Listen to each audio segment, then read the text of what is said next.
What's going on, guys, and welcome back to another video. So in today's video, we're going to talk about massive inflation. I want to give you an update on the stimulus package, and we're going to talk about how low-income earners are going to get screwed. And I will give you some daily news as well. First off, hopefully you guys are having an incredible day. Today is Friday, December 10th.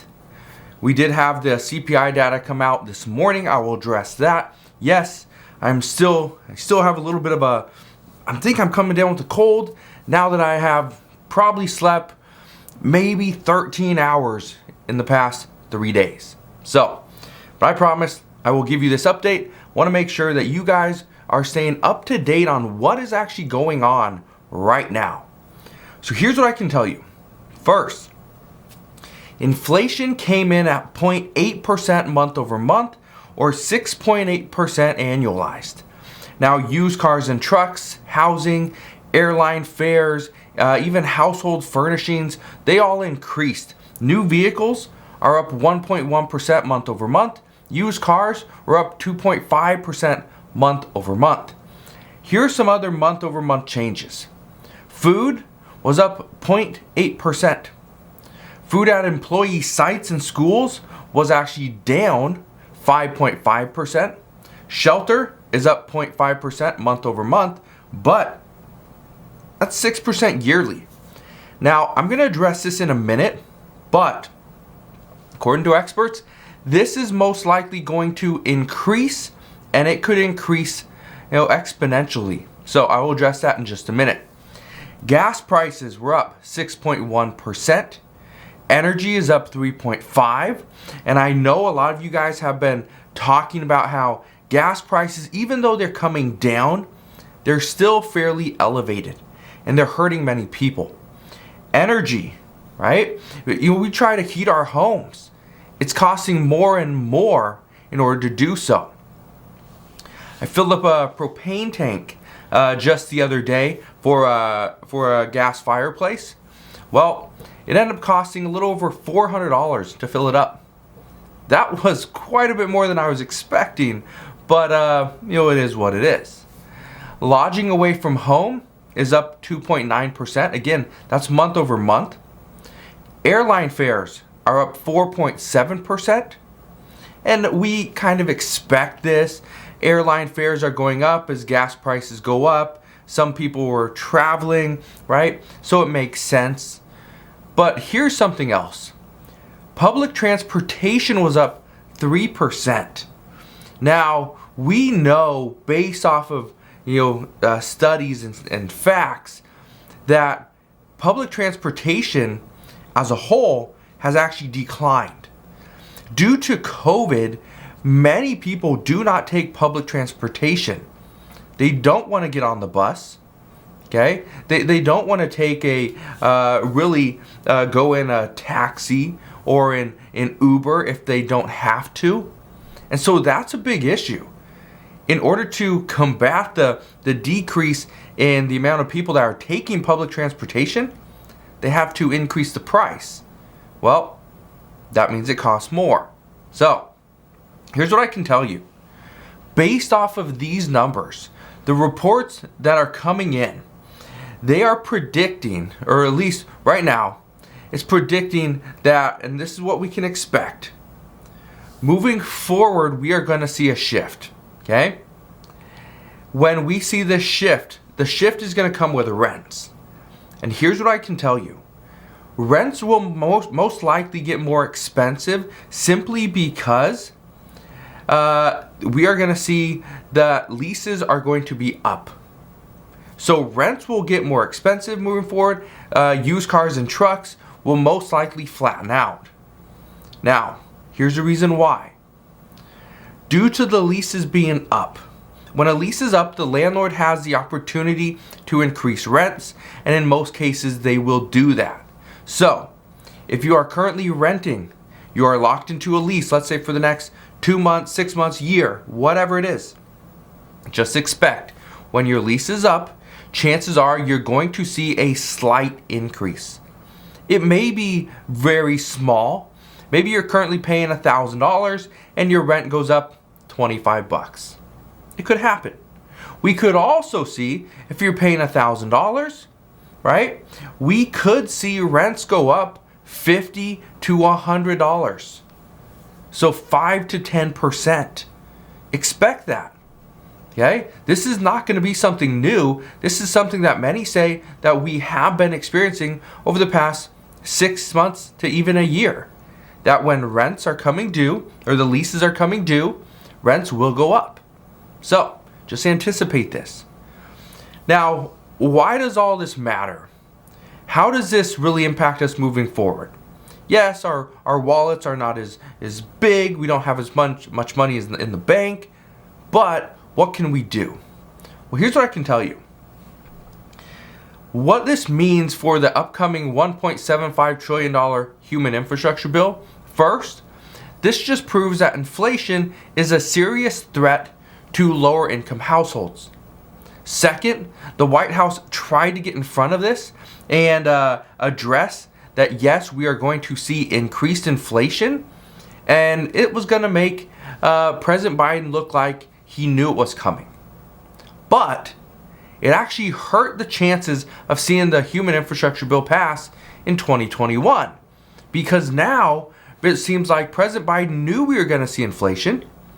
That was expected, but yet he's been telling senators, specifically Senator Joe Manchin, no, we are not going to see inflation. Inflation is transitory. It's going to come down, yet it hasn't. It keeps going up.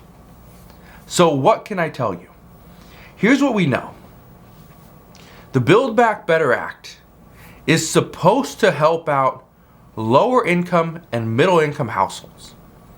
Well, inflation just proved to be a serious threat to that, because the Build Back Better Act, according to many experts, is going to cause more inflation, increased inflation. It's going to come faster. We've already seen the highest inflation in the past 40 years. That's all over the news. Since 1982, this is the most we have seen, 6.8%.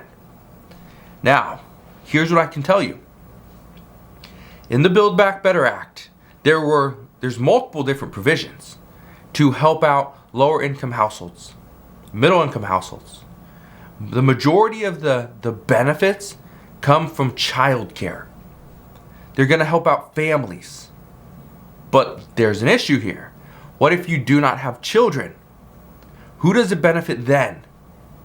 That's where lawmakers are currently having these discussions, because the majority of the benefits are going to families with children. But then on the flip side, well, what about those on Social Security, the elderly that do not have children, right? Teens, young adults, people in college that have not started a family, do not have children. How does it impact them? And right now, there's not a lot in this bill for college students, people just out of high school maybe aren't in college, people without a family, or elderly. 4 big groups. How does this bill help them? And the answer is it doesn't really help. So, Senator Joe Manchin, he has been saying for months that the Build Back Better Act would cause additional inflation. And he didn't support the bill as it stands right now because of that simple fact. Well, this just proved that he was right. We now know that lawmakers are still negotiating this bill, and they're waiting on the Senate parliamentarians' ruling on the immigration provision. But these delays that we have seen over the past, I'd say, couple months, Senator Joe Manchin's questioning of the bill, the Senate parliamentarian, right, others as well, Kyrsten Sinema, she had a small part to play in this as well. But these delays played right into Senator Joe Manchin's plan, played right into the plan of moderates, and the bill will be delayed. Now, is it for sure going to be delayed? No. The expectation is yes. How can the current bill pass in the Senate as it stands right now when we are seeing inflation? So, what now? Honestly, I wouldn't be shocked to go and see lawmakers go back to the drawing board on this human infrastructure bill. more than 50% of Americans believe that this bill should not be passed. That there's not enough in it for them, but yet we are going to provide all these benefits to children, parents, families, some of which may not even need this. And many lawmakers have admitted to the fact that they are rushing the process. Get this. Lawmakers are rushing the process, and they understand this, and they admitted it in an attempt to extend the child tax credit payments. Now, the child tax credit payments, for one, I think have been extremely helpful to parents, families who have lower incomes that can't afford to put food on the table, keep a roof over their head and their children's head. This has cut child poverty in half. That's good news. But the payments, in 5 days, we will see the final payment. 5 days. It will be the final payment of $250 to $300 per month. Then these parents will have to go and file their taxes in 2022 for tax year 2021 to get the remaining money from the child tax credits. So just understand, and that's going to be the other $1,500 or $1,800. So just understand, these payments, right? They cut off after 5 days. In 5 days, that'll be the final payment. No more payments will be coming out unless lawmakers pass this bill, which again, they have already admitted to, the fact that they're rushing this process because they need to get this extended. I can tell you right now, if this doesn't get extended, this is going to greatly hurt Democrats' chances of winning and remaining in control of the House and the Senate in the upcoming midterm election. But let's get into some COVID news for today. Yesterday I reported how many experts are hoping that the Omicron variant takes over Delta. But many people were wondering why. Okay? So, as of this morning, and I want to explain why, because I know a lot of people were a little concerned. Why would we want a variant to take over another variant? Here's the reason why. As of this morning, again, nobody has died due to the Omicron variant. We're seeing a lot of deaths, okay? But according to the reports, all the deaths lately have been as a result of the Delta COVID variant. So experts say that the Omicron variant could be very similar to a severe cold. And right now, they would much rather have that than something that could potentially hospitalize you. So, here's what's happening now though, and this is the crazy part. While all this stuff is happening, we're also seeing some hospitals around the country are reporting that they have more deaths now than ever before. They say their hospitals are overloaded and people are dying faster than even at the peaks of 2020. But why? According to health experts, many are actually becoming hospitalized due to the fact that their vaccines have worn off. In the initial stages of the vaccinations, everyone's like, yeah, let's go get it, right? Okay, not everybody, exaggeration. A lot of people that were thinking about getting it were all gung-ho to go get it early on.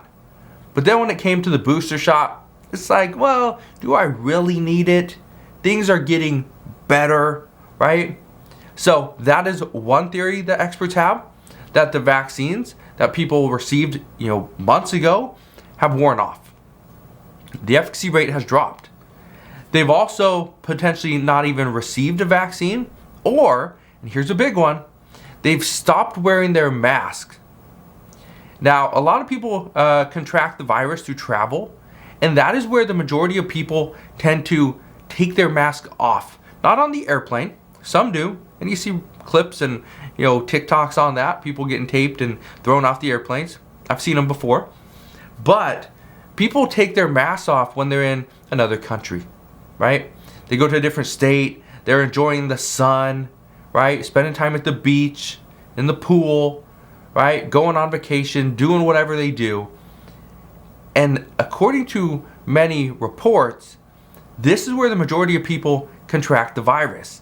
Is, yes, they have the vaccine, but maybe it was done, 8 to 10 months ago. And then they go on vacation thinking they're safe when really they are not. Now, according to polls, 50% of Americans don't care about COVID anymore. They just do not care. No matter what the end result's going to be, they're going to return to their normal lives and deal with anything that comes of it as a result. So, what I can tell you is that there's a lot of back and forth going on. What's really happening and what is expected to happen moving forward. So, as I go through all these articles, all these interviews, all the different research, I promise I will fill you in on everything that we know. But again, that is it. That is all that we're hearing this morning. I know there was a lot of expectations coming into today based on the CPI data. So as we know more regarding what's going to happen in the future, I promise I'll come back on and fill you in on all the latest news and updates. Again, just want to thank you guys for watching. Have a wonderful rest of your day. If you enjoyed today's video, do me a favor, go ahead, hit that like button, consider subscribing, and I'll see you guys on the next one.